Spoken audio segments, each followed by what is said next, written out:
ANM ನ್ಯೂಸ್ಗೆ ಸ್ವಾಗತ. ಚೌಡರೆಡ್ಡಿಪಾಳ್ಯದಲ್ಲಿ ಮನೆ ಕಳ್ಳತನ. ಚಿಂತಾಮಣಿ ನಗರದ ಚೌಡರೆಡ್ಡಿಪಾಳ್ಯದ 2ನೇ ಕ್ರಾಸ್ನಲ್ಲಿರುವ ಪಾನ್ ಬೀಡಾ ಬೀದಿಯ ಖಲೀಲ್ ಶಾದಿ ಮಹಲ್ ಹಿಂಭಾಗದಲ್ಲಿರುವ ಗುಲ್ಜಾರ್ ಖಾನ್ ಮನೆಯ ಬೀಗ ಮುರಿದು ಒಳನುಗ್ಗಿರುವ ಕಳ್ಳರು ಸುಮಾರು 1,20,000 ಬೆಲೆ ಬಾಳುವ ನಗದನ್ನು ದೋಚಿಕೊಂಡು ಹೋಗಿದ್ದಾರೆ. ಈ ಬಗ್ಗೆ ನಗರ ಠಾಣೆಗೆ ದೂರು ಸಲ್ಲಿಸಿರುವ ಅವರು, ನನ್ನ ತಾಯಿ ಪ್ಯಾರಿಜಾನ್ರವರು ರಂಜಾನ್ ಹಬ್ಬ ದಿನದಂದು ನಿಧನರಾಗಿದ್ದು, ತಾಯಿಯ ತಿಥಿ ಮತ್ತಿತರ ಕಾರ್ಯಕ್ರಮಗಳಿಗೆ ತಾಯಿಯ ಮನೆಯಲ್ಲಿ ಇದ್ದಾಗ ನಾವು ಮನೆಯಲ್ಲಿ ಯಾರೂ ಇಲ್ಲದೇ ಇರುವುದನ್ನು ಕಂಡು ಮನೆಯ ಬೀಗ ಮುರಿದು ಒಳನುಗ್ಗಿರುವ ಕಳ್ಳರು ಸುಮಾರು 50,000 ನಗದು ಮತ್ತು ಸುಮಾರು 70,000 ಬೆಲೆ ಬಾಳುವ ಚಿನ್ನಾಭರಣಗಳನ್ನು ದೋಚಿಕೊಂಡು ಹೋಗಿದ್ದಾರೆ ಎಂದು ನಗರ ಠಾಣೆಗೆ ದೂರು ಸಲ್ಲಿಸಿದ್ದಾರೆ.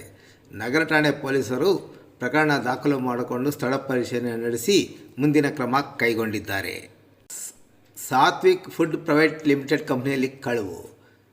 ಚಿಂತಾಮಣಿ ತಾಲೂಕಿನ ಬೆಂಗಳೂರು ರಸ್ತೆಯಲ್ಲಿರುವ ಕೈವಾರ ಕ್ರಾಸ್ನಿಂದ ಮುತ್ತುಕದಹಳ್ಳಿ ಗ್ರಾಮಕ್ಕೆ ಹೋಗುವ ರಸ್ತೆಯಲ್ಲಿರುವ ಸಾತ್ವಿಕ್ ಫುಡ್ಸ್ ಪ್ರೈವೇಟ್ ಲಿಮಿಟೆಡ್ ಕಂಪನಿಯಲ್ಲಿ ಕಳ್ಳತನವಾಗಿರೋ ಬಗ್ಗೆ ಕಂಪನಿಯ HR ಪ್ರವೀಣ್ ಎಂಬುವರು ಗ್ರಾಮಾಂತರ ಠಾಣೆಗೆ ದೂರು ಸಲ್ಲಿಸಿದ್ದಾರೆ.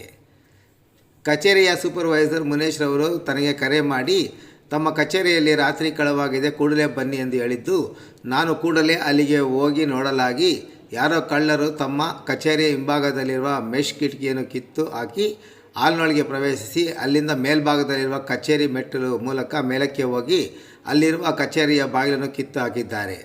ಕಚೇರಿಯಲ್ಲಿದ್ದ ಸುಮಾರು 1,40,000 ಮತ್ತು ಕಂಪನಿಯ ಲ್ಯಾಪ್ಟಾಪ್ಗಳು ಮತ್ತು ಕಂಪ್ಯೂಟರ್ಗಳು ಸೇರಿ ಒಟ್ಟು ಮೌಲ್ಯ ಸುಮಾರು 2,39,000 ಬೆಲೆ ಬಾಳುವ ವಸ್ತುಗಳನ್ನು ಕಳ್ಳತನ ಮಾಡಿಕೊಂಡು ಹೋಗಿದ್ದಾರೆ ಎಂದು ದೂರು ನೀಡಿದ್ದು, ಗ್ರಾಮಾಂತರ ಠಾಣೆ ಪೊಲೀಸರು ಪ್ರಕರಣ ದಾಖಲು ಮಾಡಿಕೊಂಡು ಮುಂದಿನ ಕ್ರಮ ಕೈಗೊಂಡಿದ್ದಾರೆ.